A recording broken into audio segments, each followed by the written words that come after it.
digitais, dizer que ao longo da nossa transmissão vamos querer contar com a vossa participação. E por falar em transmissão, dizer que estamos a transmitir a partir da sala de conferências do segundo piso do edifício sede do MAPTES. Como já aqui fiz referência, esta é a quarta edição do briefing do MAPTES. Estará em análise o setor do trabalho e da segurança social. Por isso mesmo, o nosso anfitrião é o secretário de Estado para o Trabalho e Segurança Social, Dr. Pedro Felipe, que se encontra ao centro da mesa de presídio. Do seu lado direito está a inspetora-geral adjunta da Inspeção-Geral do Trabalho, doutora Joelma Souza, aqui em representação do inspetor-geral, doutor Vacile Agostinho.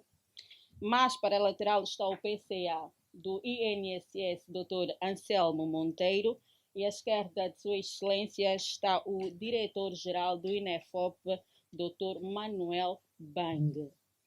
Para esta quarta edição, 3 temas estarão em análise, divididos em 3 blocos. O primeiro bloco é do domínio da segurança social, o segundo bloco referente ao emprego e formação profissional e o terceiro bloco, domínio do trabalho. Está assim apresentada a nossa agenda, por isso mesmo convido a ter a palavra o Dr. Pedro Felipe. A vossa atenção.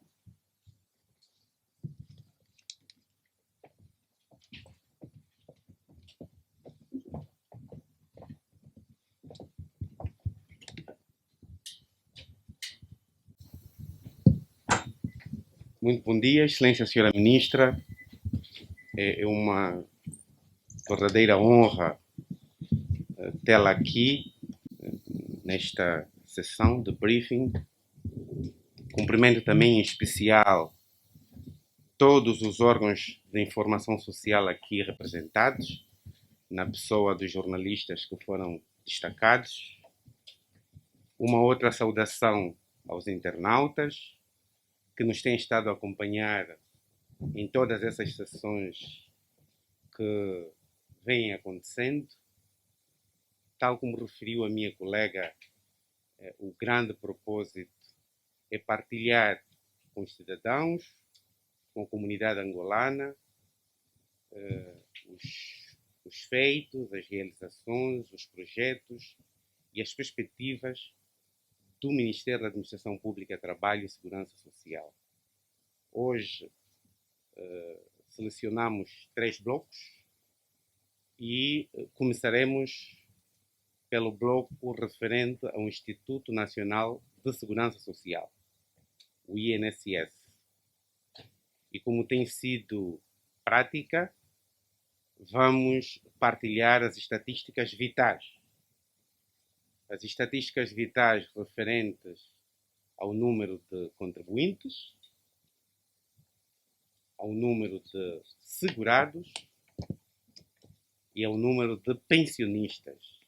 Parecem-nos que estas grandezas são aquelas que mais representativamente nos dão uma fotografia do estado de organização do Instituto.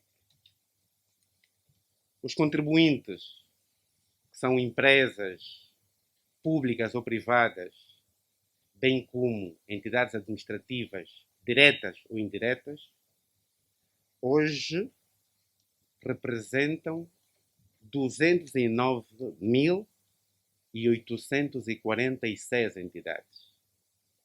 Estas são as entidades que regularmente alimentam o sistema de proteção social obrigatória. Se tivermos que fazer uma comparação relativamente ao ano de 2020, ao exercício de 2020, nós tínhamos 191.487 contribuintes. Estamos a falar de 2020 para 2021 de uma variação positiva na ordem de 11,43%. Aqui outra grandeza a ser considerada, que é dos segurados. Os segurados são os trabalhadores, por conta própria, por conta de outrem, inscritos no sistema de proteção social obrigatória. Hoje, nós temos 2.130.287 segurados. Esta é a estatística consolidada do ano de 2021. Em 2020, nós fechamos o ano com 1.967.627 segurados. Estamos aqui a falar de uma evolução na ordem de 13,10%. Finalmente, os pensionistas. Hoje temos 177.792 pensionistas que regularmente recebem os benefícios, as pensões de reforma, as pensões por velhice e que são diretamente alimentados pelo sistema de proteção social obrigatória. Os dados consolidados de 2020 davam-nos nota de que teríamos, a esta altura, 160.168 pensionistas. Estamos aqui a falar, num período de 12 meses, de uma variação na ordem de 10,9%. Talvez interesse aqui partilhar com Vossas Excelências as estatísticas mais consolidadas em relação aos diferentes regimes que nós temos, a começar pelo regime por conta de outrem, que hoje representa mais de 97% dos nossos segurados. São 2.127.405 segurados. Em 2020 tínhamos 2.053.848. Logo a seguir, o regime de trabalhadores por conta própria, que são aqueles que não têm um contrato de trabalho com uma entidade, que, via de regra, são profissionais liberais e que fazem a contribuição na base daquilo que são os seus rendimentos. Em 2020 tínhamos 3.337 e hoje temos 5.513. O clero e as confissões religiosas foi um regime especificamente desenhados para os pastores, os sacerdotes, os ministros de culto. Também sofreu uma evolução. Em 2020 tínhamos 846 inscritos e hoje, dados consolidados de 2021, temos 1.001 inscritos. Trabalhadores dos serviços domésticos, que é um regime especificamente desenhado para atender o trabalho doméstico. Tínhamos em 2020 5.949 inscritos e hoje temos 6.418. Finalmente, o regime que foi lançado no final de 2020, que é o regime virado para os trabalhadores do setor agrícola, das pescas e das pequenas atividades, registra também aqui um incremento na ordem de 2.761 trabalhadores. Era também importante partilhar com Vossas Excelências algumas medidas que foram aprovadas, que têm vindo a ser executadas para incentivar o crescimento da base de proteção social obrigatória do Instituto Nacional de Segurança Social. E aqui com destaque para o decreto que foi recentemente publicado, o decreto 1222, que tem a ver com as medidas de incentivo à contratação de desempregados jovens, portadores de deficiências e de fomento e regularização voluntária das dívidas da Segurança Social. O que é que isso significa?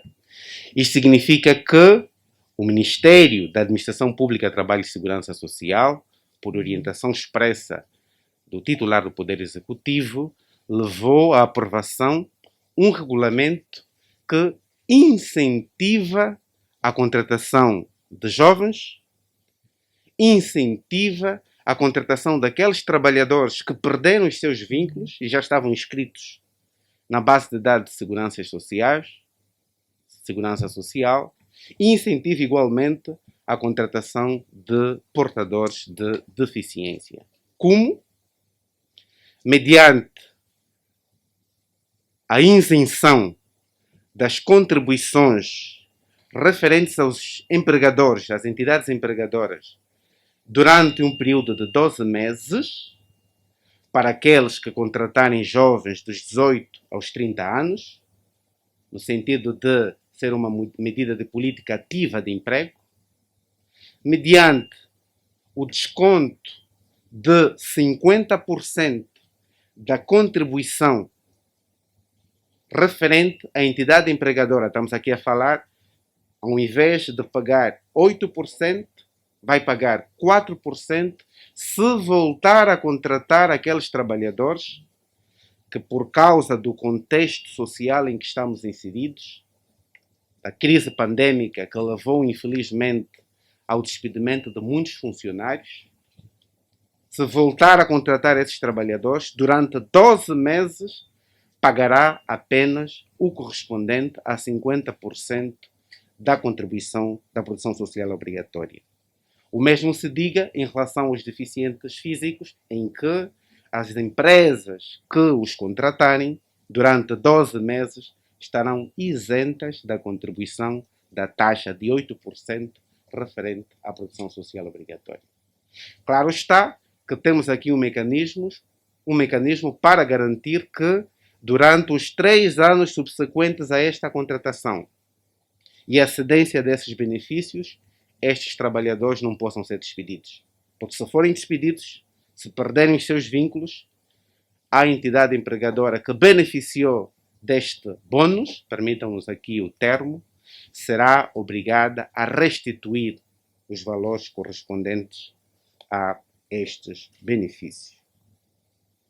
Temos estado também a continuar as campanhas de mobilização e sensibilização em sede daquele regime dos trabalhadores agrícolas, dos trabalhadores do setor das pescas e das pequenas atividades, para que possamos fazer crescer a base de dados do sistema de produção social obrigatória. Era também importante dar nota que o decreto 1222 de que fiz referência traz também um aspecto muito importante para aquelas empresas que, por várias razões, tiveram dificuldades em honrar com o seu compromisso do pagamento das contribuições referente à produção social obrigatória. Há a possibilidade de, mediante acordos que serão celebrados entre essas entidades e o Instituto Nacional de Segurança Social, fazermos um perdão dos juros referentes a estas dívidas que as empresas tenham para com o sistema de produção social obrigatória. Tudo isto percebendo o contexto difícil a que tivemos mergulhados e que felizmente tem vindo a conhecer o seu fim. Nota também para uma iniciativa que reputamos como sendo importante, que é o desenho do regime de proteção social obrigatória para os profissionais desportistas. Tivemos a possibilidade de interagir com a sociedade civil, com os praticantes desportistas e os ex-praticantes, com os dirigentes, com os clubes, com as federações. Fizemos sessões de apresentação do projeto nas províncias do Ambo, Benguela, Huila e cá em Luanda. E hoje estamos em condições de dar o passo subsequente num trabalho conjunto com o Ministério da Juventude e do Desporto, e tudo indica que nos próximos dias deveremos ver aprovado o regime específico de produção social obrigatória para os desportistas. Uma última nota para partilhar com Vossas Excelências a iniciativa referente à aprovação do regime do seguro social voluntário. Para quem se direciona esse regime de seguro social voluntário? Por exclusão de parte, para todos aqueles trabalhadores que não se consigam encaixar nem no regime de trabalho por conta própria, nem no regime de trabalho por conta de outrem, nem nos outros dois referentes ao clero, trabalho doméstico. Estamos aqui a falar daqueles que têm estado essencialmente a atuar no setor informal, como é o caso dos taxistas, como é o caso dos vendedores ambulantes, dos reparadores de telemóveis, dos pequenos prestadores de serviço, que não se consigam encaixar nos outros regimes, podem optar pelo seguro social voluntário. Mas tem muito mais.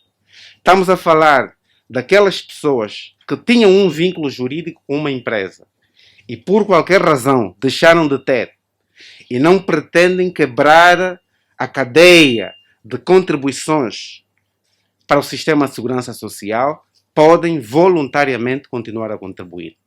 Estamos a falar dos angolanos que vivam no estrangeiro e que tenham um vínculo laboral no estrangeiro, tenham dificuldade em se encaixar nos regimes de que fizemos referência, podem optar pelo seguro social voluntário.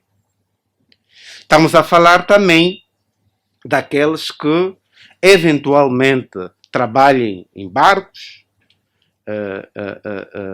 estão numa situação itinerante, não tenham o vínculo com o sistema de proteção social obrigatória do nosso país, também poderão optar pelo regime do seguro social voluntário.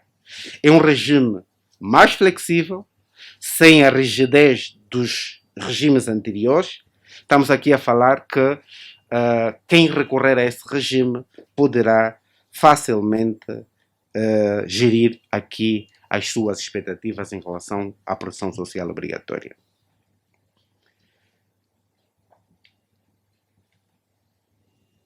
Quanto ao bloco de que acabamos de fazer referência, o destaque aqui vai mesmo para as medidas de incentivo ao crescimento da base de proteção social obrigatória. Passamos agora a dar breves notas em relação ao bloco do emprego e formação profissional. Temos vindo a testemunhar ao longo dos últimos dias, a partir do dia 7 de fevereiro, a abertura do ciclo de formação profissional nas diferentes províncias do país. Vamos agora, no dia 24, testemunhar o ato central da abertura do ciclo de formação profissional que vai ocorrer aqui em Luanda, no município do Cacoaco. Tivemos, como tem sido prática, uma grande adesão por parte dos nossos jovens que procuram por um curso, por uma oportunidade para fazerem a formação profissional. Tivemos mais de 50 mil inscrições, mas por causa da capacidade limitada dos nossos centros de formação profissional, estão matriculados para esta primeira fase do presente ciclo 33.200, sendo 24.841 homens e 8.359 mulheres. Temos disponíveis mais de 350 especialidades nos diferentes centros de formação profissional.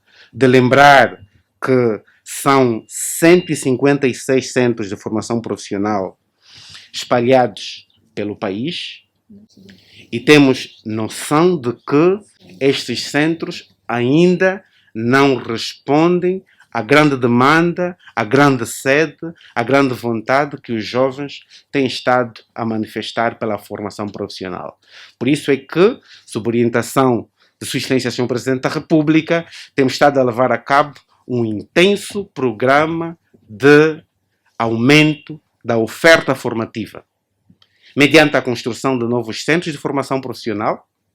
Estamos aqui a falar do novo centro de formação profissional que está a ser erigido na província de Bié, município do Cuito, do novo centro de formação profissional que está a ser erigido na província do Namibe, município de Moçambique, do novo centro de formação tecnológica, Sinfotec, com uma capacidade de mais de 2.000 formandos, que está a ser erigido na província do Ambo, município sede, da nova Escola de Capacitação Rural de Artes e Ofícios, que está a ser erigida na província do Ambo, município do Bailundo. Outra escola de capacitação rural de artes e ofícios, com regime inclusivo de internamento, e aqui com a particularidade de ser exclusivamente virada para o gênero feminino, que está a ser erigida na província do Ijo, município de Cangola. Estamos a falar da reabilitação dos centros de formação profissional de Ndalatante, de Zaire, do Kazenga, tudo com o propósito principal de aumentar a oferta formativa, aumentar a qualidade da formação profissional, porque, como tivemos a oportunidade de testemunhar, tem havido uma grande aderência uma grande adesão por parte dos nossos jovens em relação à formação profissional. Finalmente, gostávamos de partilhar breves notas em relação ao terceiro bloco, que são duas iniciativas que o Executivo reputa como sendo estratégicas referente à regulação do mercado de trabalho. A primeira tem que ver com a proposta de decreto presidencial que vai aprovar o regime de teletrabalho. Já foi apreciada em sede da Comissão Econômica do Conselho de Ministros e, tal como temos vindo a testemunhar, o contexto em que a nossa atividade profissional tem vindo a decorrer sofreu alterações profundas nos últimos anos. Não só em Angola, mas pelo mundo fora.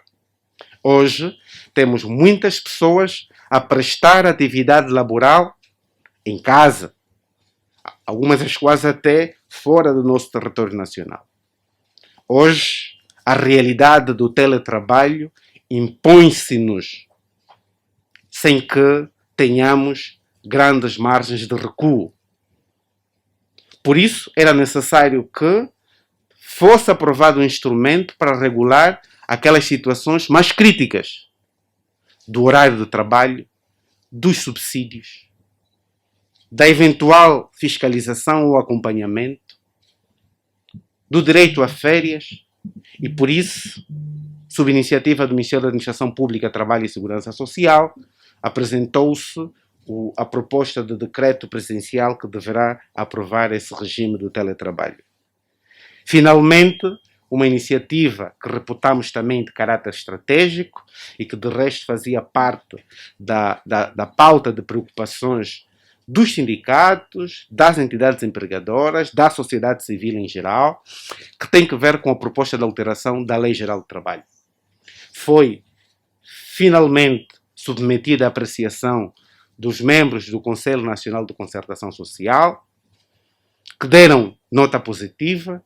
Esta proposta resultou de um trabalho conjunto, de consenso, em que intervieram os sindicatos, os mais representativos, e permitam-nos mesmo aqui partilhar, representantes da UNTA, representantes da CGSILA, representantes da Força Sindical, intervieram também os representantes das entidades patronais, AIA, Câmara de Comércio e Indústria de Angola, Grupo Técnico Empresarial e, mais do que isso, académicos reputados e especialistas em direito laboral e, como não podia deixar de ser, representantes do Ministério da Administração Pública de Trabalho e Segurança Social. Este grupo, mediante uma metodologia objetiva, conseguiu criar uma base de consenso que foi submetida à apreciação dos membros do Conselho Nacional de Segurança, Conselho Nacional de Concertação Social, que unanimemente recomendaram a aprovação da nova Lei Geral do Trabalho. Nos próximos minutos poderemos ter o privilégio de clarificar um bocadinho mais sobre as grandes inovações. Excelências, são essas as notas que se impunham partilhar. Teremos muito gosto, em companhia dos meus colegas, em responder os questionamentos que se colocarem, em clarificar as questões que não terão ficado suficientemente claras e gostávamos mais uma vez de agradecer a vossa presença e o vosso interesse por essas matérias. Muito obrigado.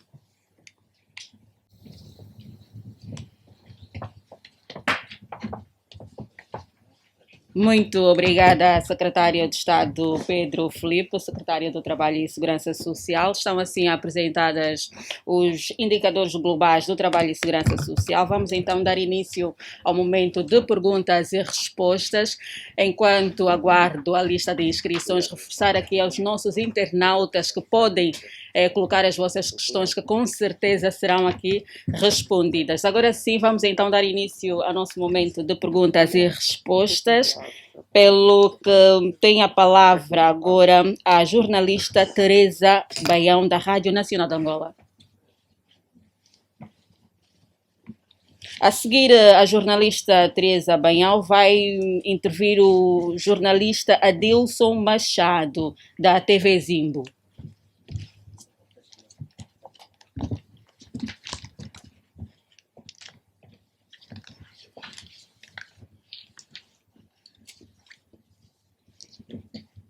Bom dia, mesa. Bom dia, senhora.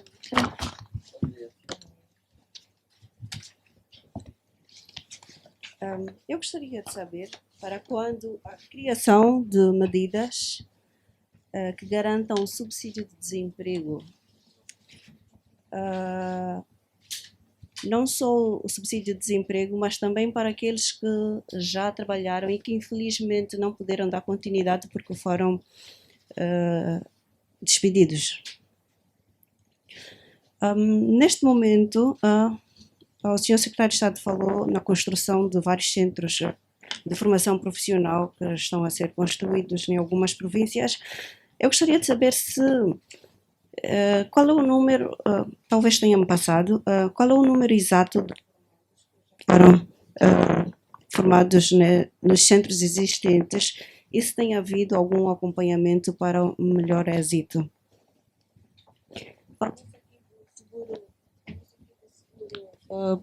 Seguro social voluntário. Quais serão os requisitos para a adesão?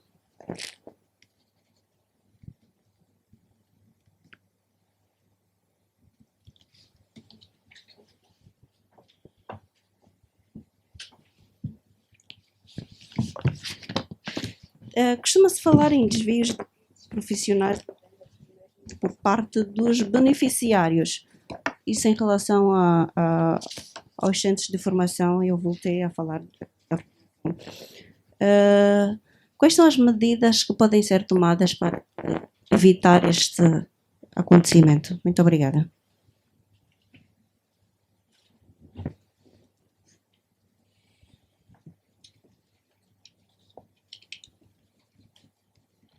Adilson Machado, da TV Zimbo, por favor.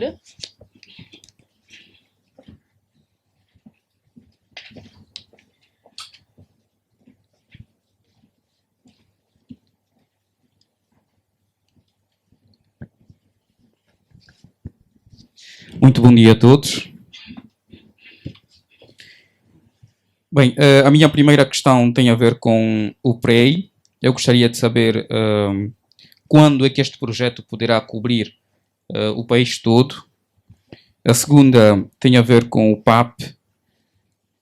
Já que estamos a falar de segurança social e também tem a ver com a questão da empregabilidade. Este programa foi lançado em 2019. Eu gostaria de saber quando é que será propriamente o seu término, se vai ser um programa contínuo ou não.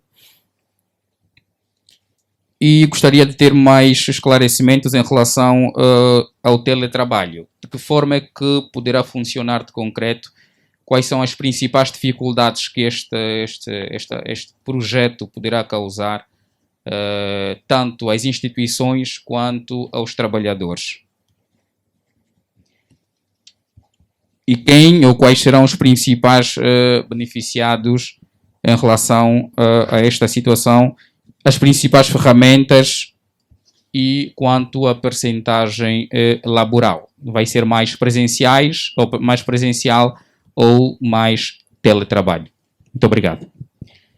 Muito obrigada, Dilson Machado, da TV Zimbo. Agora tem a palavra o jornalista Edvaldo Cristóvão. Posteriormente, terá a palavra o jornalista Domingos Bento. E depois vamos fazer aqui uma quebra, então, para ouvirmos as respostas em relação às questões aqui apresentadas.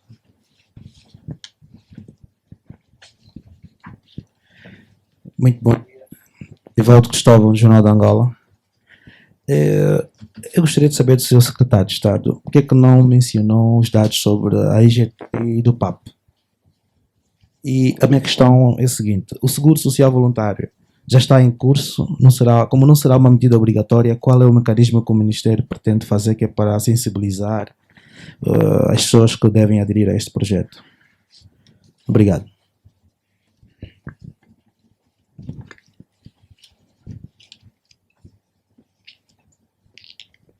Senhor Secretário, muito bom dia.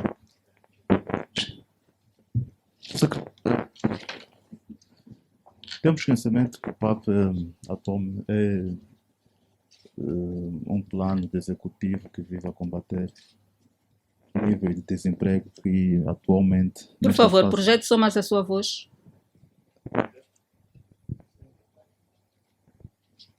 Alô? Pois. Está melhor. Senhor Secretário, temos conhecimento que o PAP atualmente com do Executivo no combate ao desemprego, que nesta fase, face à conjuntura forçada pela pandemia da Covid, tem estado, infelizmente, a tirar muita gente do desemprego. E sei que o PAP já está em 45% da sua implementação. Entretanto, como está a ser preparado o plano de arranque para a terceira fase e qual tem sido o nível de implementação das políticas do PAP a nível das províncias? Outra questão tem a ver com a IGT. Apesar de todo o vosso apelo no sentido de as empresas continuarem a manter a postura no que a empregabilidade diz respeito, mas ainda assim continuamos a assistir despedimentos, muitas vezes à margem da lei. A minha questão é: qual tem sido a atuação da IGT na proteção dos postos de emprego, sobretudo para a juventude? Infelizmente, muitos empregadores não têm a sensibilidade de proteger, de acudir à situação dos jovens, e muitos têm estado a parar no desemprego. Qual tem sido a vossa estratégia nesse sentido, a atuação da IGT? Eram as duas questões. Muito obrigado. Muito obrigada. Este foi o primeiro bloco de perguntas. Vamos então agora dar a palavra ao Presídio.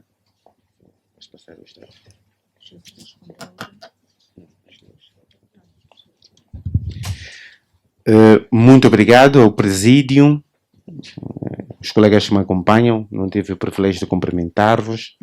Dr. Manuel Mbang, Dr. Anselmo Monteiro e a Dra. Joelma Patrícia. Obrigado aos estimados jornalistas que colocaram aqui questões muito pertinentes. Teremos muito gosto em responder, e aqui com o concurso direto dos colegas de que fiz referência. A Teresa Baião, da RNA, já nos habituou com questões muito pertinentes. Quando a criação de medidas para a institucionalização do subsídio de desemprego. É de facto uma questão que vem fazendo parte da pauta de preocupações dos cidadãos, da pauta de preocupações dos órgãos de comunicação social e, creiam, da pauta de preocupações do Executivo.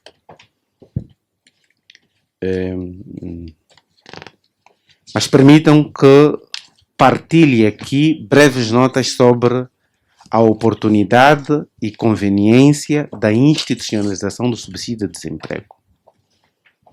Desde logo, clarificar que o sistema de proteção social obrigatória depende exclusivamente, e aqui vou sublinhar, permitam-me mesmo que sublinhe, exclusivamente das contribuições dos trabalhadores e dos empregadores. e, claro, dos investimentos que faz.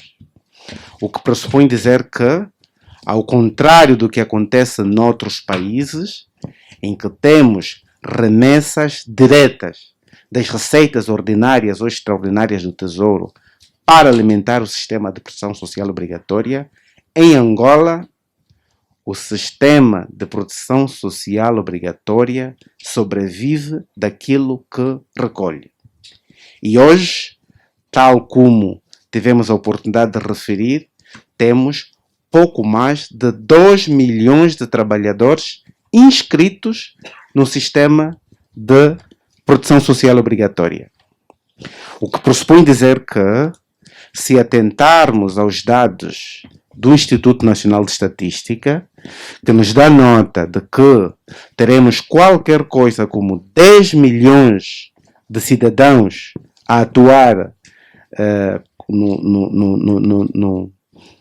a nível do mercado laboral, isso pressupõe dizer que tenhamos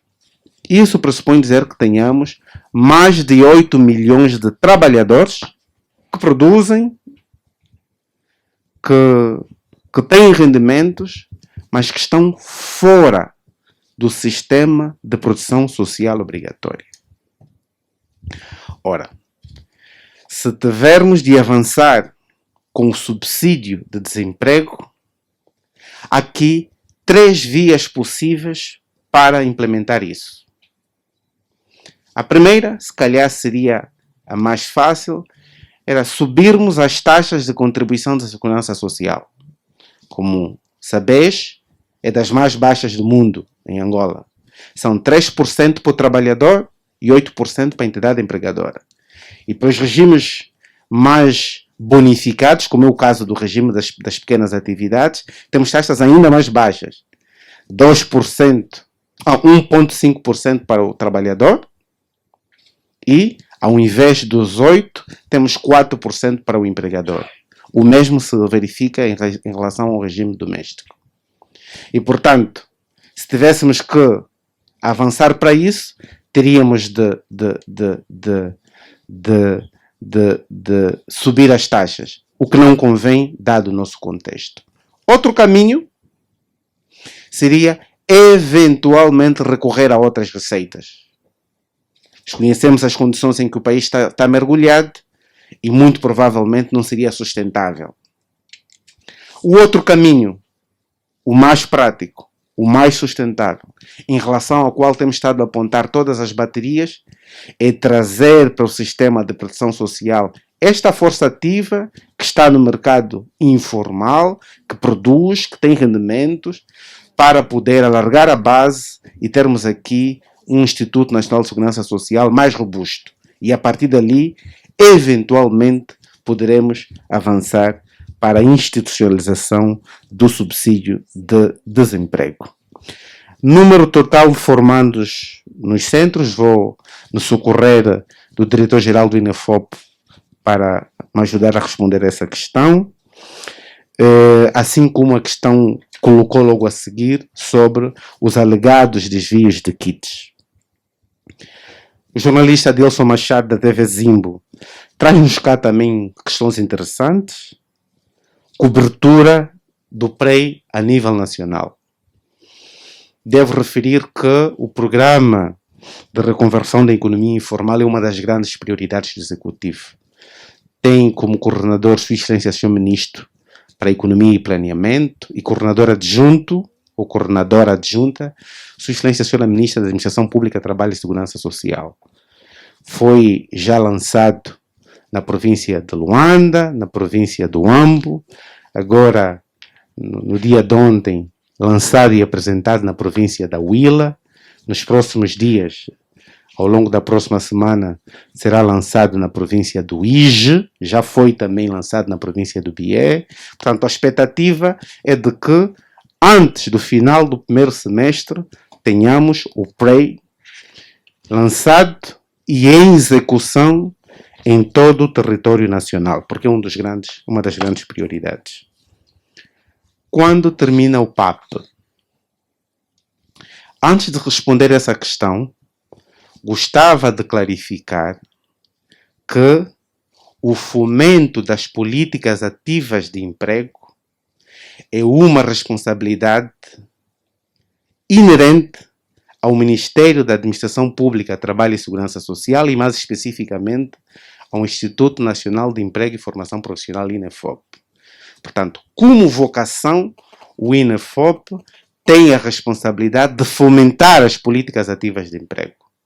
O PAP é apenas um acelerador. O PAP é apenas uma das muitas iniciativas a que o Executivo lançou mão para acelerar esse processo.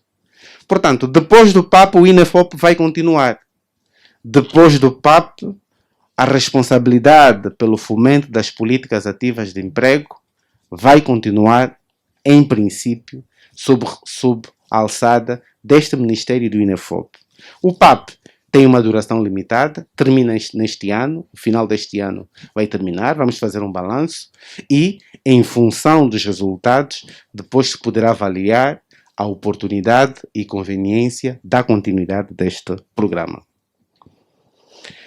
Esclarecimentos sobre o teletrabalho. 2 ou 3 notas breves.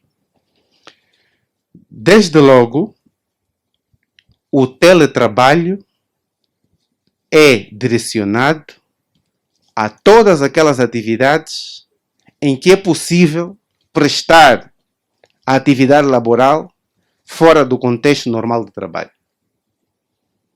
Em princípio, quem trabalha como operário numa fábrica, numa linha de montagem, por exemplo, de bicicletas, numa fábrica de tijolo ou de blocos, muito provavelmente não tem a possibilidade de prestar essa atividade em regime de teletrabalho.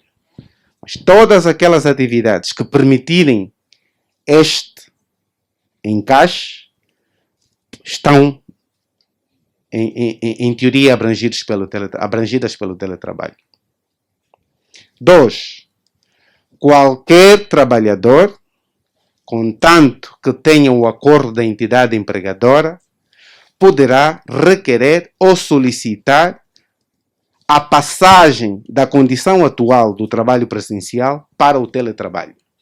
Há aqui o ponto principal de que pressupõe o acordo da entidade empregadora com a entidade, com o próprio trabalhador. Todavia, o próprio decreto traz 3 exceções, que são os casos dos pais com filhos menores de 5 anos, daqueles que tenham doenças clinicamente comprovadas e que os impossibilitem, dado o atual contexto, de prestar atividade presencial, ou daqueles portadores de deficiência com um determinado grau que tenham a dificuldade de prestar atividade presencial. Para estes casos, ainda que a entidade empregadora não queira, será obrigada a converter o contrato atual em contrato de teletrabalho por causa dessas condições que imperativamente o regulamento trará como sendo passíveis de teletrabalho. De resto, há também a possibilidade de alguns que vão assumir vínculos novos, não estão vinculados a qualquer empresa, serão contratados ex novo e poderá ser já na modalidade de teletrabalho. Aliás, essa realidade tem sido cada vez mais comum. Temos muitas pessoas que, a partir do exterior do país, estão a celebrar contratos com empresas que cá labutam para, mediante essas ferramentas, prestarem a sua atividade.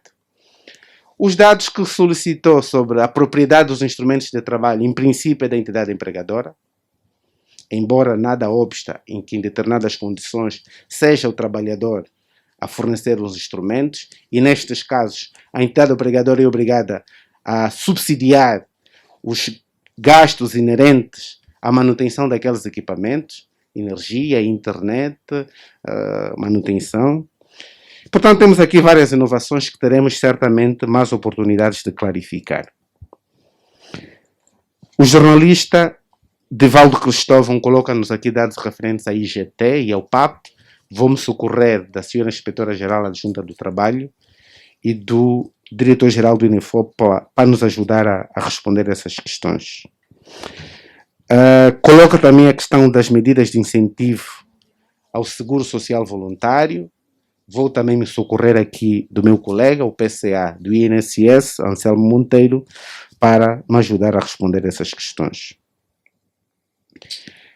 O jornalista Domingos Bento coloca-nos aqui questões sobre a terceira fase do PAP.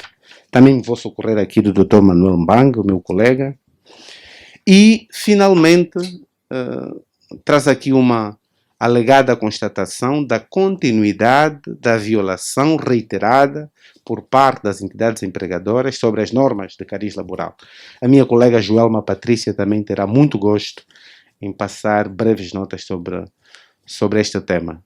E a ser assim, com a vossa permissão, começo por ela, logo a seguir passo à minha esquerda, ao Manuel Mbang e finalmente ao Anselmo Monteiro. Muito obrigado.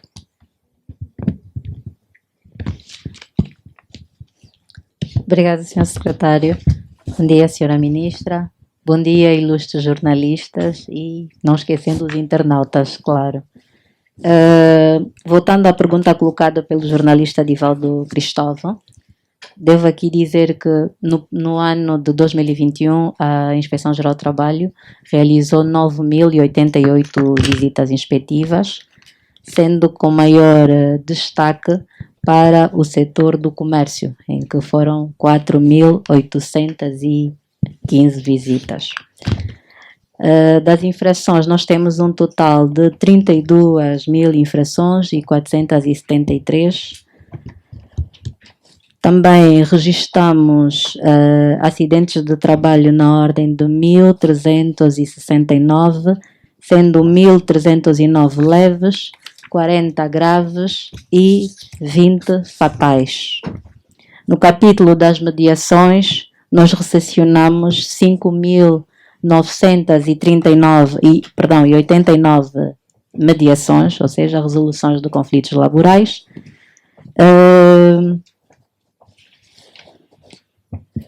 Com maior destaque aqui para as recepcionadas foram as 5.989 e as realizadas 3.409 mediações.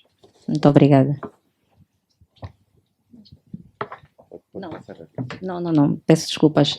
Falta responder à questão colocada pelo jornalista Domingos Bento relativamente à intervenção da IGT face aos despedimentos que hoje, infelizmente, fruto da pandemia e da recessão econômica que já vivenciamos há alguns anos, da nossa parte, para aquelas empresas que comunicam-nos, dos trabalhadores que solicitam a nossa intervenção, sobretudo, por iniciativa, geralmente nós tentamos rever o processo, primeiro ver a tramitação processual e depois ver a possibilidade de enquadramento destes mesmos trabalhadores em postos diferentes, porque hoje temos vivenciado muito a extinção, os despedimentos por extinção de postos de trabalho, e quando nós nos deparamos com esse tipo de situações, temos tendência a orientar a empresa antes de nos apresentar ou passar para despedimento como tal,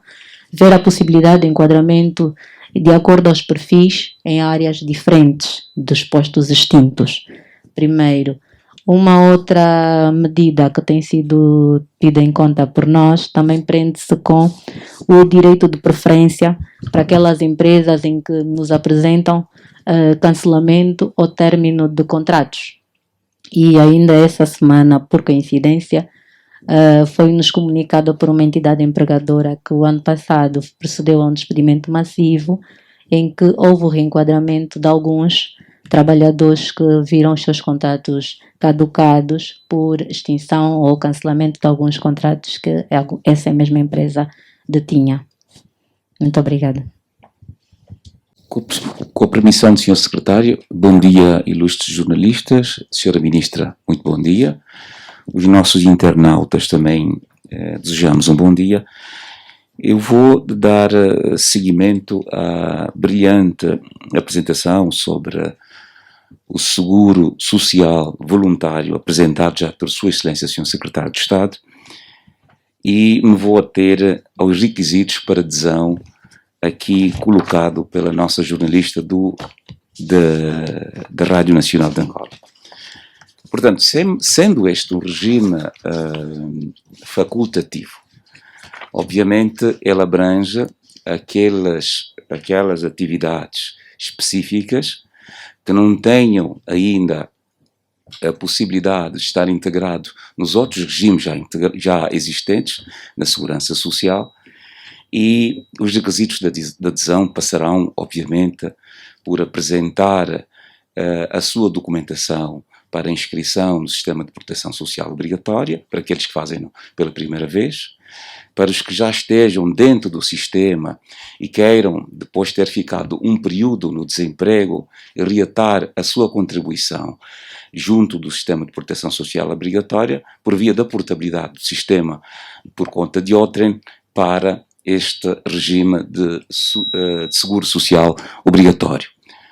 Por outra, também terá que declarar a sua remuneração, e ali terá a incidência da taxa contributiva para o Sistema de Proteção Social Obrigatória. Portanto, estes são os requisitos primários para adesão a este regime que está em fase conclusiva.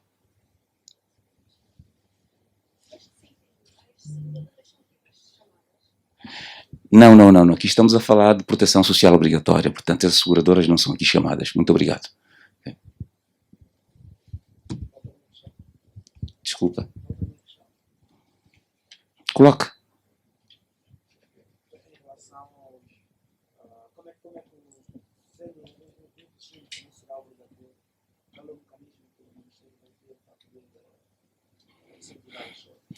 Pronto, o mecanismo passa exatamente por campanhas de divulgação deste novo regime e também por via do decreto 295, estamos a falar do setor informal. Há atividades que ainda não estão reconhecidas e essas atividades poderão recorrer a esse regime para poderem fazer parte desta proteção social obrigatória. Por conseguinte, são as campanhas de sensibilização, a cultura da segurança social também terá que ser divulgada com maior amplitude para que o cidadão ganhe consciência da importância da segurança social, e outras mais alinhadas aos projetos em curso, o caso do PREI, o caso do próprio PAP. Nós poderemos aí motivar as pessoas a aderirem a este regime. Nós estamos nesta fase de estudo por conta da sustentabilidade. Portanto, isso tem a ver um bocadinho com o estudo que estamos vindo a desenvolver já em sede do Grupo Técnico da Comissão Económica, e ali será estabelecido qual taxa a incidir sobre esse regime. Muito obrigado. Vamos passar agora a palavra ao Dr. Manuel Mbanga. Enquanto isso, só para reforçar aqui esta questão, há um instrumento de capital importância que também nós vamos lançar mão para incentivar a adesão a este produto, mas aos outros, que é o caso dos mediadores de segurança social. Nós pretendemos agora, no final do mês de fevereiro, lançar formalmente o projeto piloto da inserção desta figura do mediador da segurança social, que é nada mais do que um angariador que vai atrás dos potenciais contribuintes, vai atrás das empresas, vai atrás das famílias, para poder sensibilizar e para poder clarificar os termos em que essas entidades podem aderir ao sistema de proteção social. E entendemos nós que, com a introdução desta figura, vamos passar desta posição mais passiva para uma posição mais proativa, porque eles serão os nossos instrumentos de mobilização. Palavra agora para o diretor-geral do INEFOP e implementação. Palavra agora para o diretor-geral do INEFOP para responder às questões que foram colocadas. Obrigado, Excelência, Sr. Secretário de Estado. Saudação extensiva à Excelentíssima Senhora Ministra, que dedica sempre tempo a esses temas pertinentes do setor. Saudação também aos nossos internautas, jornalistas e a todos presentes. Em relação às questões colocadas pela colega Teresa Banhão, quanto ao número de formados nos últimos anos, dizer que de 2018 a 2021, a nível do Sistema Nacional de Formação Profissional, foram capacitados mais de 218 mil jovens em mais 305 especialidades formativas. E isto contando com a intervenção muito forte dos 156 centros de formação profissional tutelados pelo Ministério da Administração Pública, Trabalho e Segurança Social, que mesmo sendo em números de representação de centro o menor, porque a nível da tutela privada temos mais de 1.063 centros privados, continuam a representar mais de 87% daquilo que acontece na formação profissional do país. E dado mais recente, no ano passado, nós no encerramento do ciclo formativo podemos contabilizar mais de 75 mil jovens formados a nível do sistema. Em relação ao acompanhamento àqueles que terminam a formação profissional, na verdade, nós hoje não apenas a acompanhamos, mas também estamos a potenciar as possibilidades de integração desses jovens que terminam a formação profissional no mercado de trabalho. Em regra, durante muito tempo, trabalhamos fundamentalmente com a inserção por via das empresas que, de alguma forma, através das ofertas de emprego que fazem aos centros de emprego, absorvem a mão de obra que sai das unidades formativas. No entanto, nós, com a implementação das políticas ativas de emprego, e aqui o destaque ao PAP, os jovens que terminam a formação profissional candidatam-se automaticamente também a esse programa, de forma a permitir que a inserção no mercado de trabalho seja feita, quer por via do incentivo ao empreendedorismo ou o fomento ao autoemprego, de tal sorte que estamos a assistir desde segunda-feira, tal como fez referência a Sua Excelência, Sr. Secretário de Estado, a acontecerem os atos de abertura do ciclo formativo com a entrega de kits. O que está a acontecer, e aqui precisamos aclarar, é que aqueles que terminaram no ano passado e que participaram no programa PAP estão a beneficiar dos kits de fomento ao autoemprego e também o microcrédito.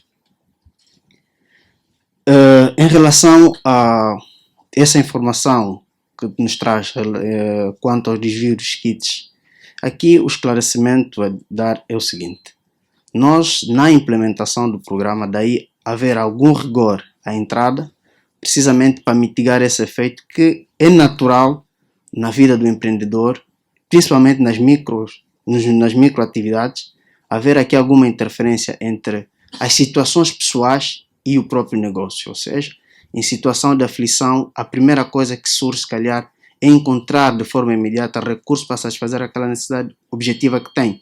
Nós já sabíamos disso à partida. De tal sorte que, na estruturação do programa, tivemos que contar aqui com concurso de instituições vocacionadas, daí termos introduzido um modelo de leasing a nível dos kits, de tal sorte que o beneficiário, ao proceder dessa forma, a obrigação de restituição do crédito não cessa. Ou seja, pode até se desfazer do kit, mas terá que restituir o valor do crédito, porque é uma responsabilidade que ele tem por uma entidade terceira. Daí termos tido essa adoção do modelo de leasing, por um lado. Por outro, a entrada, como disse, os critérios são apertados, que vão desde o diagnóstico da atividade do empreendedor, onde nós conhecemos efetivamente o empreendedor, a formação profissional e depois o benefício. De tal sorte que todos aqueles que estão a proceder dessa forma, de alguma forma, os conhecemos. Porque no diagnóstico nós vamos até onde ele exerce a sua atividade. Naturalmente que aqueles que estão a proceder dessa forma, por um lado, estão a inviabilizar a continuidade de um programa que é intergeracional, não é apenas responsabilidade de hoje, temos que olhar para amanhã, porque é só com reembolso dos cidadãos que nós vamos conseguir continuar a implementar esse programa. No fundo, também aqui apelar à responsabilidade social de todos aqueles atores que participam nesse processo. Nos foi também colocado mais uma questão em relação ao PAP, quando é que arranca a terceira fase? Bem, o PAP continua a acontecer depois da segunda fase. Estamos a preparar a ronda pelo país nessa terceira fase, que vamos lançar no dia 23 de fevereiro, com a abertura oficial do ciclo formativo, momento em que vamos, de alguma forma, balancear aquilo que já fizemos a nível da implementação do PAP neste período que decorreu desde o lançamento ou relançamento a 17 de setembro de 2020. Vamos fazer essa avaliação a 23 de fevereiro, onde vamos trazer ao público todos os indicadores de desempenho do programa até a data e permitir então com isso continuarmos a fazer o lançamento nas 18 províncias. Lançamento não, mas no caso acompanhamento do grau de implementação do programa a todos os níveis. Foi-nos solicitado alguns indicadores, vamos passar muito rapidamente alguns indicadores, com vossa permissão, Excelência Secretário de Estado. Dizer que até o momento foram beneficiados a nível de kits profissionais mais de 5.800 jovens e a nível de microcrédito mais de 6.900 jovens beneficiaram do microcrédito, dando aqui a possibilidade de geração de empregos diretos e indiretos à volta dos 45.000 jovens que já beneficiaram deste programa. A nota importante, conseguimos bater a meta que tínhamos em relação aos estágios profissionais, que de facto está a ser, a nível da implementação dos projetos novos, aquele que efetivamente está a assegurar a maior inserção, digamos, de jovens no mercado de trabalho por via de contratos de trabalho por conta de outrem, em que já temos mais de 1.501 jovens que participaram no programa de estágio e que nesse momento também conseguimos aqui formas de continuar a implementar o programa, de tal modo que, independentemente de termos atingido a meta dos 1.500 estágios previstos, vamos continuar a realizar o programa de estágio. Isto conseguimos fazê-lo em um ano desde a implementação do decreto que aprova o regime de estágios profissionais a nível do Sistema Nacional de Formação Profissional, que conseguimos realizar com êxito. Penso que em relação às questões que nos foram dirigidas, também fazer aqui referência que em relação às carteiras profissionais já foram distribuídas mais de 1.900 carteiras profissionais, e aqui as carteiras profissionais, na verdade, é o mecanismo que nós encontramos de fazer reconhecimento e validação e certificação de competências daquelas pessoas que aprenderam fazendo, não por via de um aprendizado no sistema formal, quer de ensino ou de formação profissional, mas aprenderam e exercem a sua atividade com algum rigor e alguma qualidade. Através do processo de avaliação, nós conseguimos atribuir mais de 1.900 carteiras profissionais a essas entidades. Então, Excelências, era isso que tínhamos para trazer e estamos abertos às outras questões que forem surgindo em função daquilo que foram as preocupações dos nossos internautas e os jornalistas. Muito obrigado. Obrigada, Presidium, pelos esclarecimentos e vamos continuar com estes esclarecimentos, já que fiz referência que estamos a ser acompanhados também a partir das nossas plataformas digitais. Os nossos internautas estão aí a acompanhar o nosso muito obrigada e é para lá onde vamos agora. Vou chamar aqui para este cenário a técnica do Departamento de Comunicação Institucional do MAPTES, Aida Coelho, a voz dos internautas. Aida, o que é que os internautas querem saber? Muito bom dia, Sua Excelência. Bom dia, mesa de presídio. Bom dia, caros jornalistas.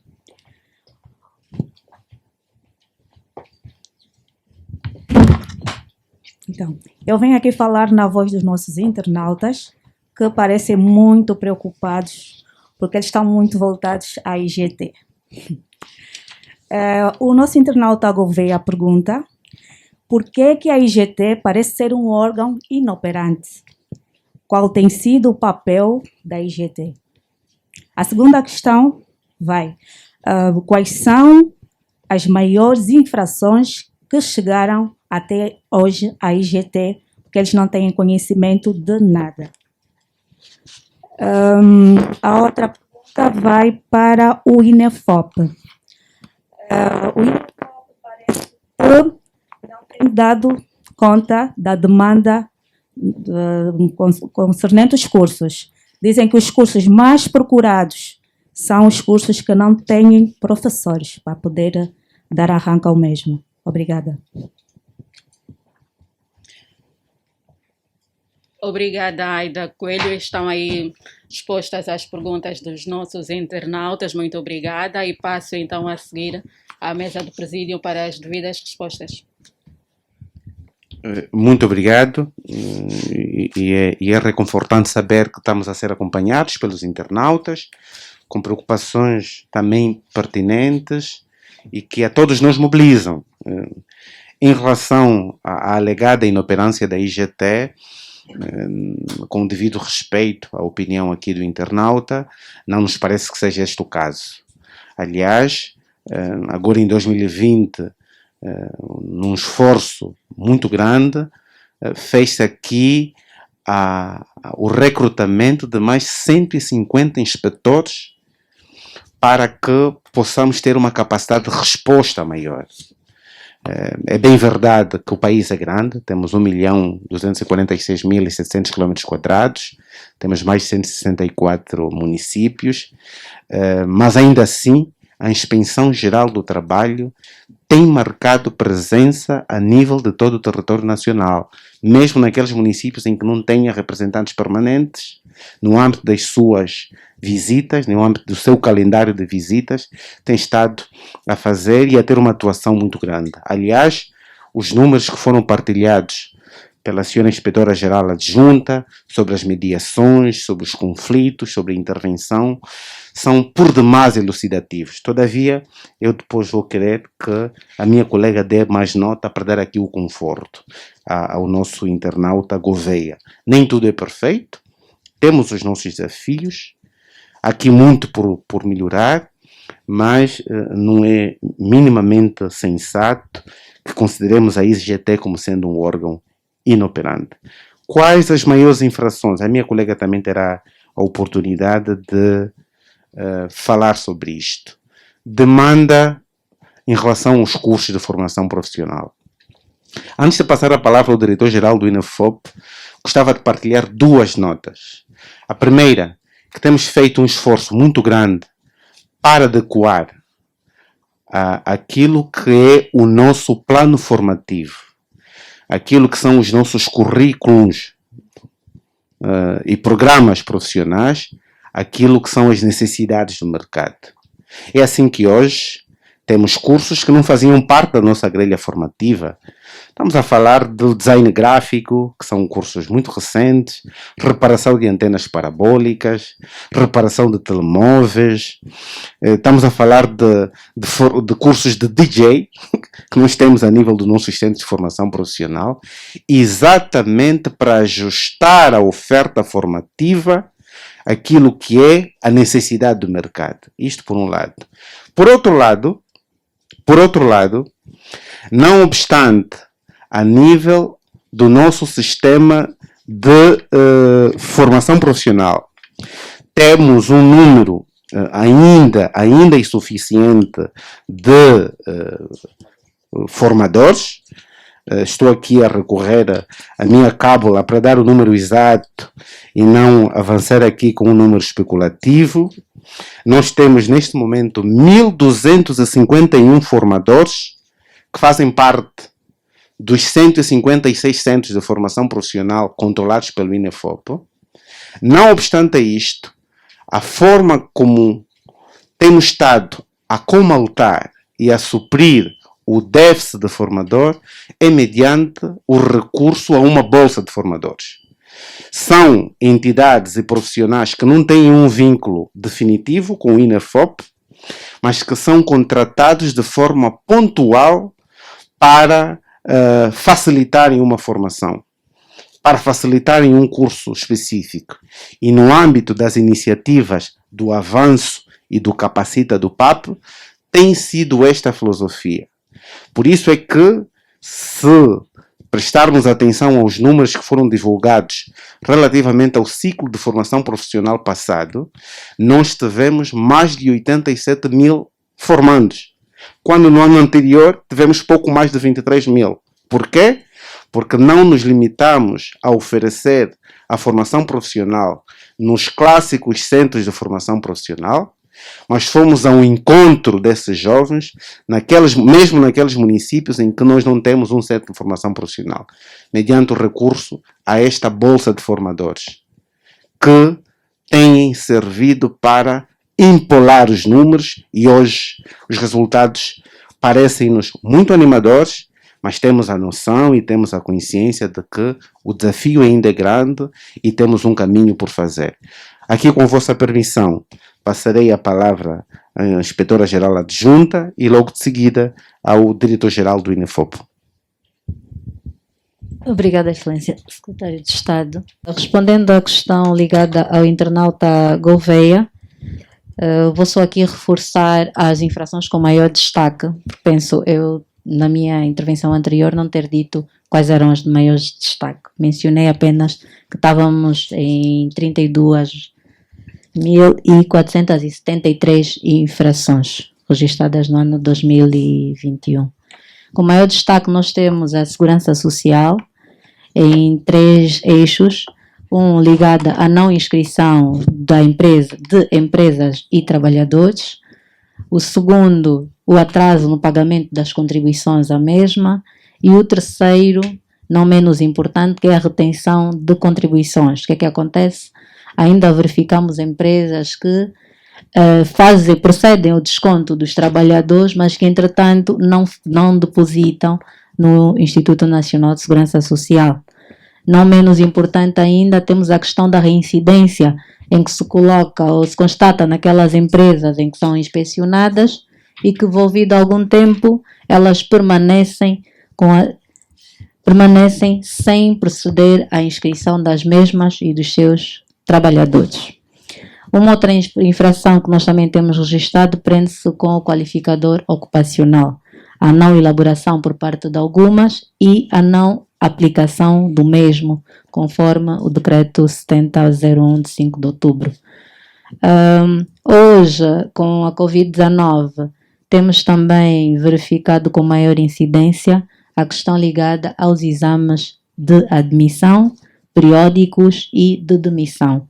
Tem sido um trabalho árduo sensibilizar as empresas no sentido de realização dos mesmos, pois a ausência deles, mais lá para frente, perigam a própria vida dos trabalhadores. Obrigada.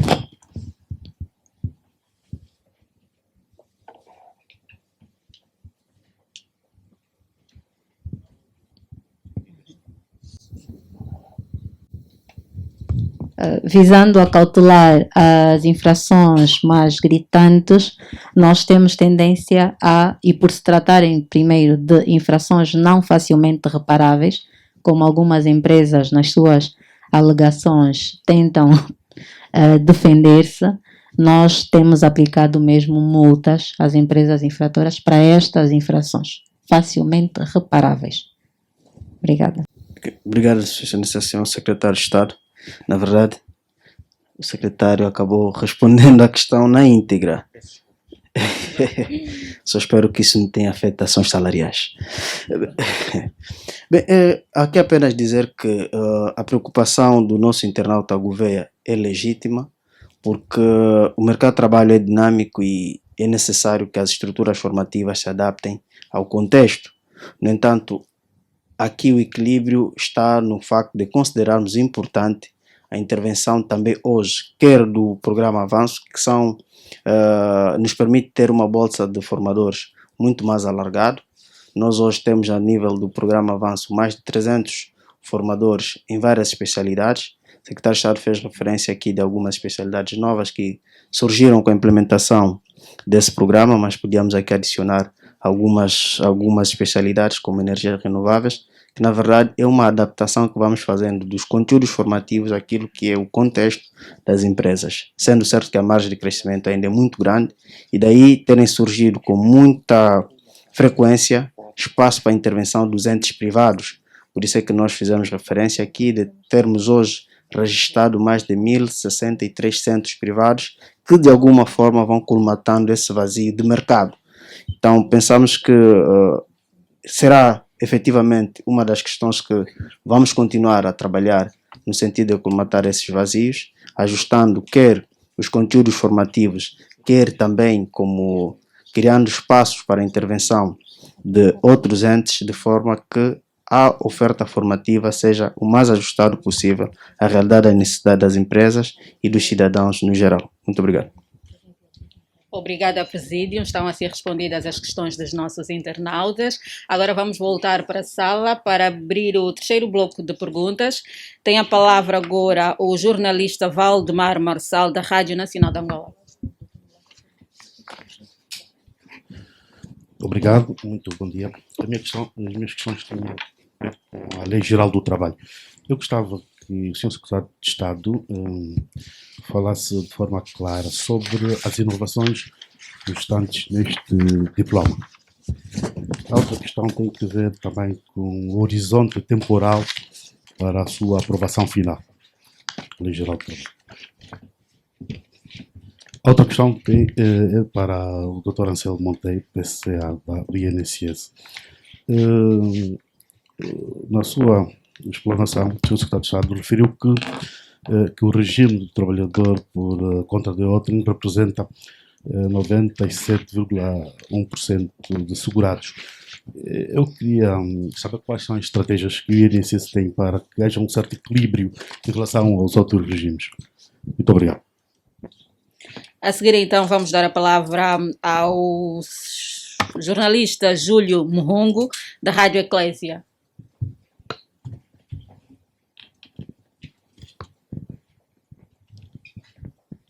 Obrigado. Três perguntas curtas.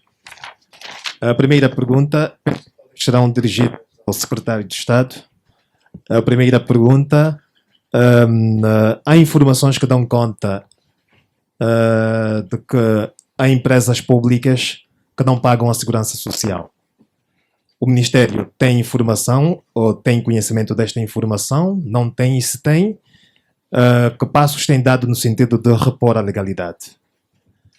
A segunda pergunta tem que ver com o aumento do salário mínimo nacional.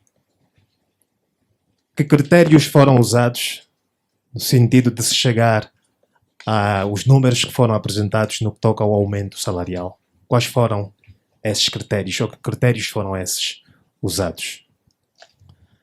A terceira pergunta: o que levou o Ministério a mudar agora de opinião em relação à Lei Geral do Trabalho,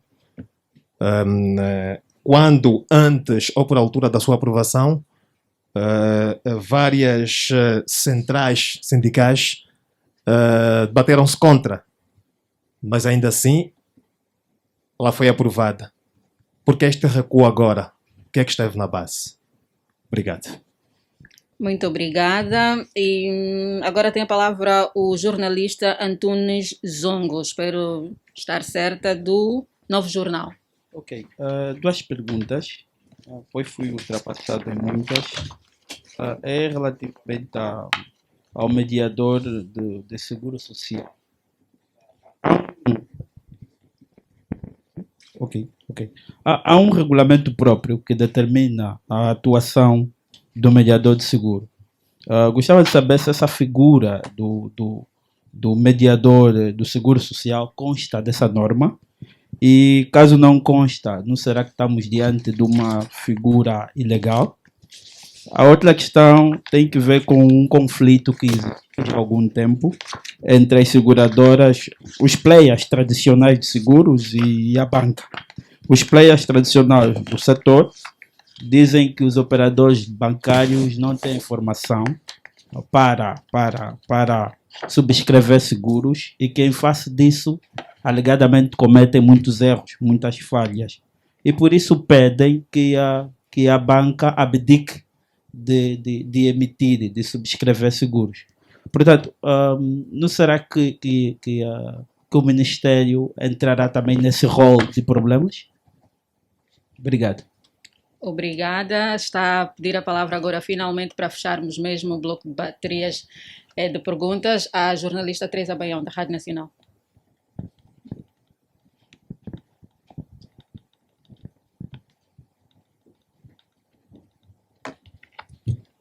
A minha questão tem a ver com o PREI, o Programa de Reconversão de Economia Informal. Eu gostaria de saber como é que serão feitos os descontos da Segurança Social para esta família social. A última questão, em relação à Inspeção Geral do Trabalho, anunciou que várias empresas que receberam denúncias de várias empresas que não têm feito o desconto. Do número de denúncias, do número que têm indicado, quanto é que já se arrecadou até agora? As empresas que não têm feito desconto ou... Ok, obrigada. As empresas que não têm feito desconto, é aplicada uma multa. Quanto é que já se arrecadou até agora?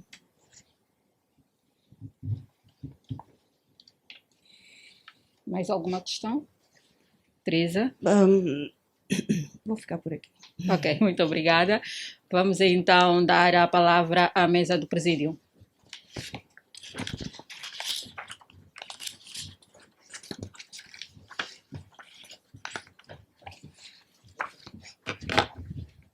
Bem, mais uma vez obrigado. As perguntas tornam-se cada vez mais interessantes. O jornalista Valdemar Marçal, da RNA, faz-nos aqui uma interessante provocação para partilhar com este vasto auditório aquilo que são as principais inovações que o projeto de revisão da Lei Geral do Trabalho nos traz.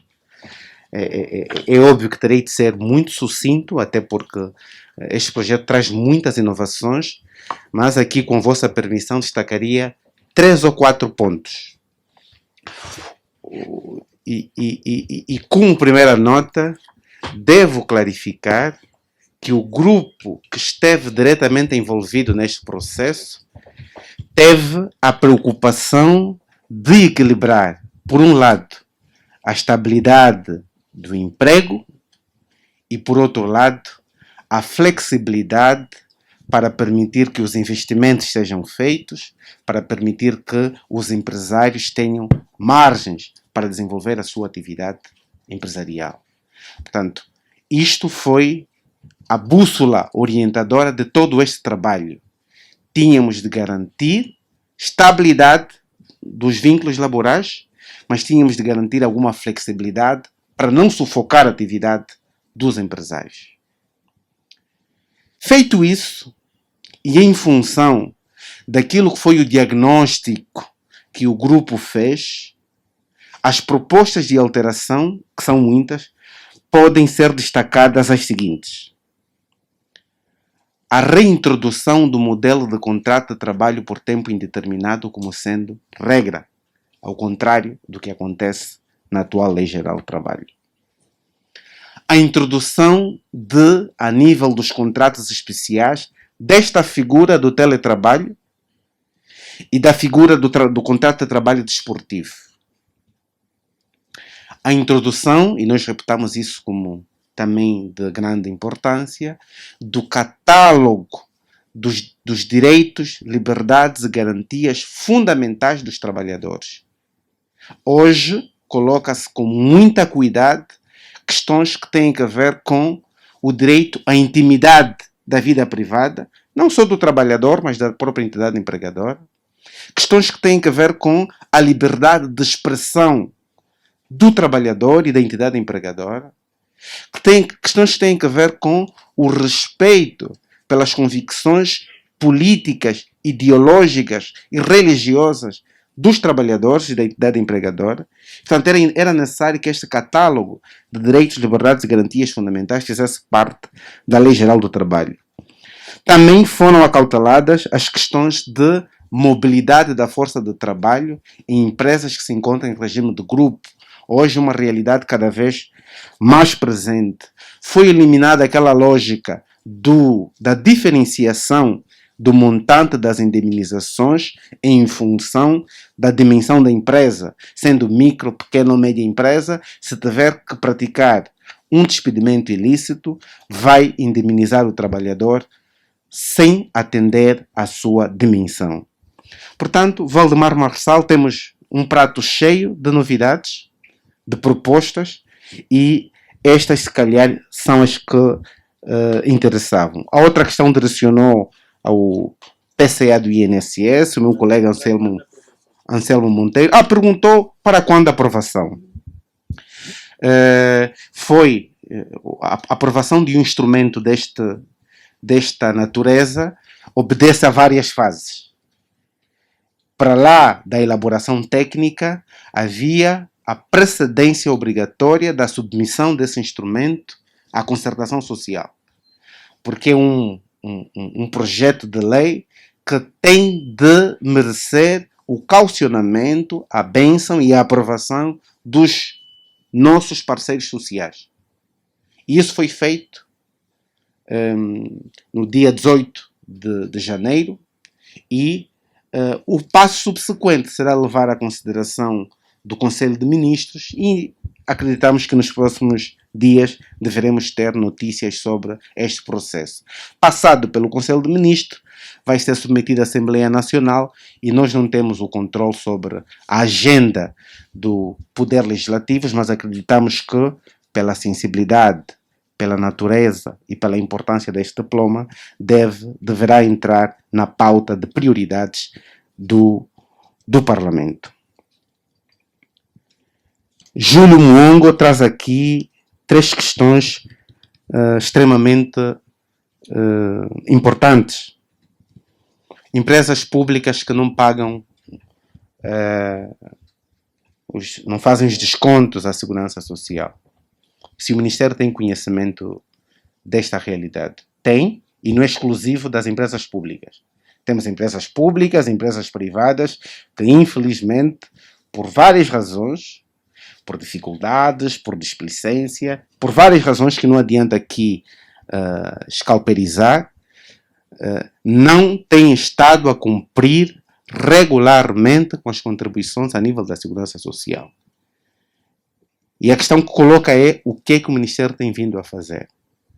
Nós estamos a trabalhar de forma muito afincada, em parceria com o IGAP, que é o Instituto de Gestão de Participação do Estado, com o Ministério das Finanças, para, mediante acordos de regularização de dívidas, viabilizar a regularização dessas contribuições para com o sistema. E o ano de 2021 foi muito produtivo em relação a isto, e queremos crer que este processo deverá continuar em 2022. Paralelamente a isto, tal como referiu a minha colega da Inspeção Geral do Trabalho, temos estado a aplicar multas àquelas entidades públicas e privadas que não cumprem com esta obrigação, que é um dever jurídico sagrado, porque tem que ver com a cautela do nosso futuro. Tem que ver com permitam aqui um estrangeirismo, tem que ver com o day after dos nossos trabalhadores. A minha colega depois vai lhe dar mais detalhes. Aumento do salário mínimo nacional, que critérios foram usados? Eu agradeço a questão que colocou e se me permitirem, gostava de fazer uma clarificação que se impõe. Desde logo, foram levadas à apreciação da última sessão do Conselho de Ministros 2 medidas. A primeira, que tem que ver com o ajustamento dos salários da função pública. E a segunda, que tem que ver com o ajustamento do salário mínimo nacional. Em relação ao ajustamento dos salários da função pública, é uma medida que depende exclusivamente do Executivo, em função dos dados que tiver, em função da capacidade que tiver, em função das condições que tiver e em função do número de funcionários a abranger. a abranger, permitam aqui a correção. E isto foi feito aumentando as percentagens dos salários das classes mais baixas até aos técnicos superiores de segunda, excluindo os cargos de direção e chefia e os cargos de direção política. E ali, para as classes mais baixas, estamos a falar de atualizações na ordem de 101%, 70%, 80%, 90%, conforme o caso.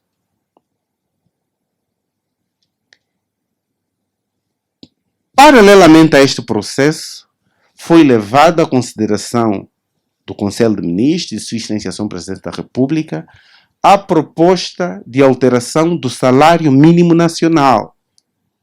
E a questão que colocou é quais foram os critérios usados.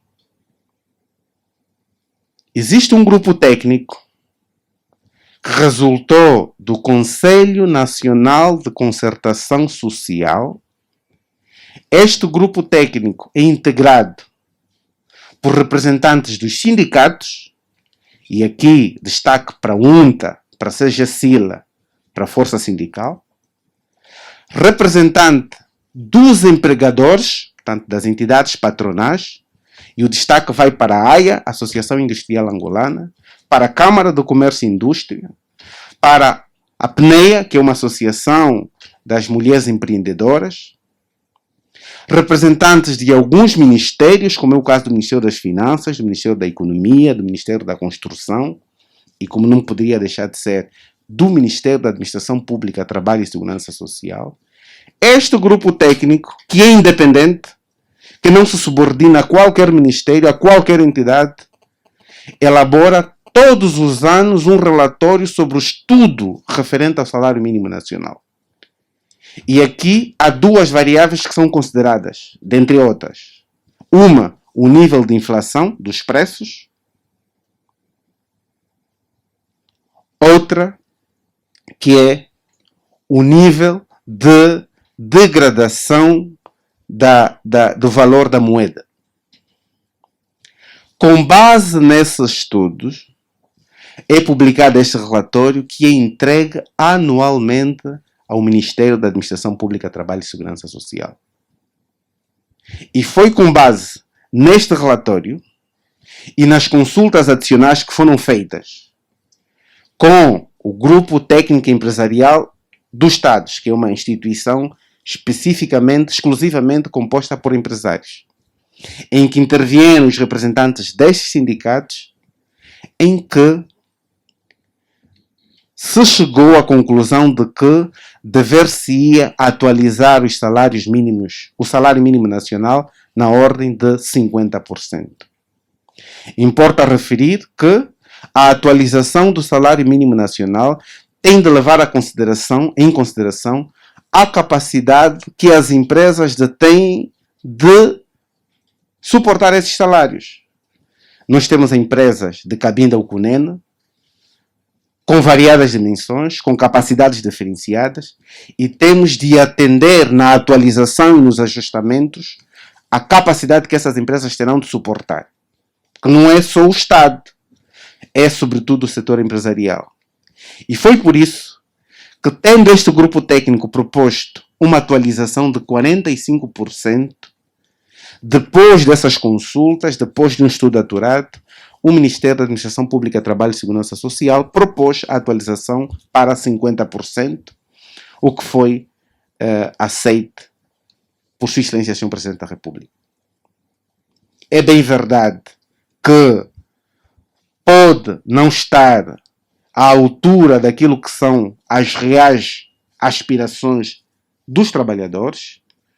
É bem verdade que pode não responder aquilo que foi a degradação do poder de compra dos trabalhadores, mas foi o que, dentro do contexto e dentro das possibilidades, foi possível fazer. E tive mesmo de perder um tempo para responder essa questão, porque reputo como sendo muito importante.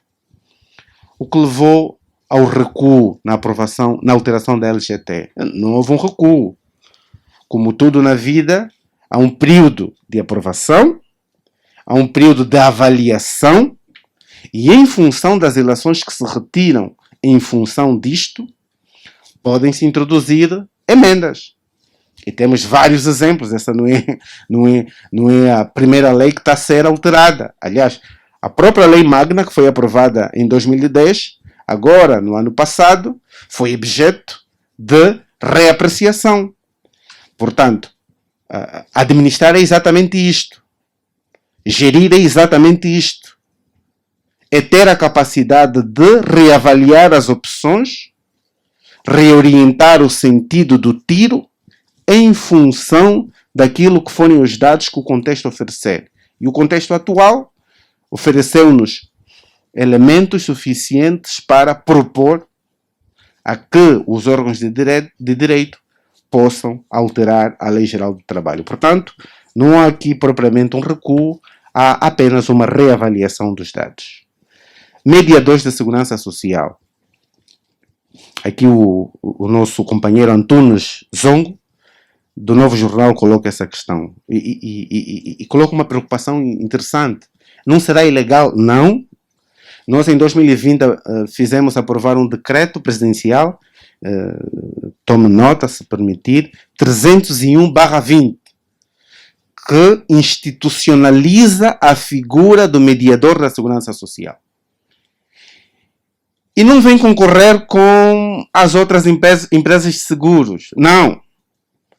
Este mediador da Segurança Social vai servir exclusivamente para viabilizar a inscrição de contribuintes assegurados a nível do sistema de proteção social obrigatória. Mesmo com essa modalidade do seguro social voluntário, é no âmbito, não no âmbito empresarial, não na filosofia da proteção social obrigatória, mas mais na lógica da proteção social complementar. E não há aqui qualquer concorrência em relação às empresas seguradoras, nem vamos entrar e nem sequer me vou pronunciar a esta pretensa concorrência entre as empresas de seguro e os bancos, porque certamente a ARSEG, que é a instituição que tem a responsabilidade de regular o setor dos seguros, terá mais elementos para apresentar. PREI, como serão feitos os descontos? É exatamente por causa das particularidades em que muitos dos nossos operadores do mercado informal se encontram, que têm rendimentos menos estáveis, que têm rendimentos mais precários, que têm rendimentos mais esporádicos, que ao invés de forçá-los a se inscreverem no regime do trabalhador por conta própria ou no regime do trabalhador por conta de outrem, estamos a abrir aqui uma terceira janela, que é o seguro social voluntário. E os descontos serão feitos na base daquilo que produzirem. Porque, e permitam aqui mesmo o destaque, uma das principais medidas da reconversão das atividades informais a informais é a inserção dessas pessoas no sistema de proteção social. Esta é, se calhar, a mais simbólica e a mais determinante das medidas do PREI. Por isso é que nós temos de flexibilizar ao máximo, quer os mecanismos de ingresso, quer os mecanismos de descontos, para que não tenhamos aqui grandes dificuldades. Parecem ter sido essas as questões que nos colocaram e nós estamos muito agradecidos. E se os meus colegas tiverem notas adicionais a fazer, aqui com a permissão da senhora ministra e da mestre de cerimônias, estão perfeitamente à vontade.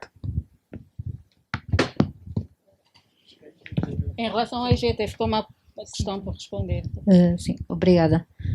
Primeiro devo aqui fazer um ATT relativamente à ação coerciva da IGT, porque senão vai-se ficar com a falsa ideia de que a IGT está apenas para multar.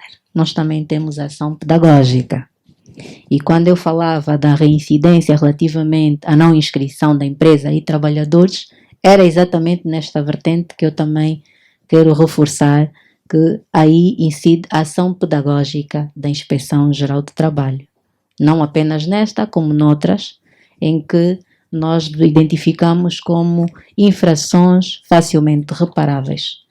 Para aquelas que não são facilmente reparáveis, como já aqui referenciei, devo dizer que no ano de 2021 a IGT arrecadou, fruto dessas multas aplicadas, 148.932.879 kwanzas e 8 cêntimos.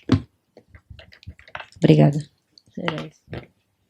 Era só para reforçar também aqui ao nosso jornalista Valdemar, relativamente ao equilíbrio de contribuintes eventualmente segurados nos demais regimes, comparativamente com o regime por conta de outrem.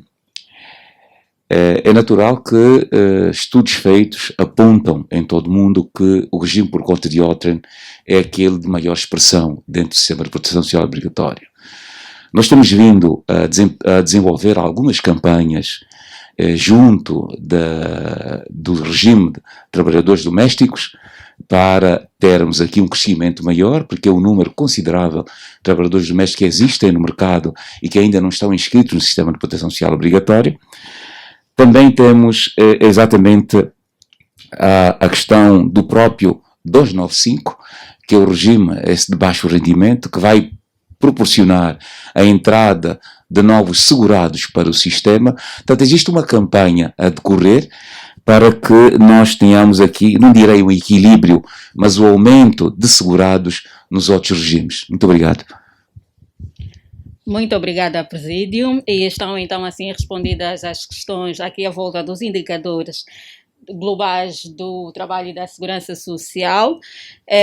Com sua permissão, Excelências, vamos então dar por encerrado o nosso trabalho aqui de hoje. Agradecer a honrosa presença de Sua Excelência Ministra do MAPTES, doutora Teresa Rodrigues Dias, e agradecer a participação dos caros jornalistas e assim que nos acompanham a partir das diferentes plataformas digitais. Agradecer uma vez mais à mesa do presídio, o doutor Pedro Felipe, doutora Joelma Patrícia, o doutor Anselmo e igualmente o doutor Manuel Bang. A todos, muito boa tarde.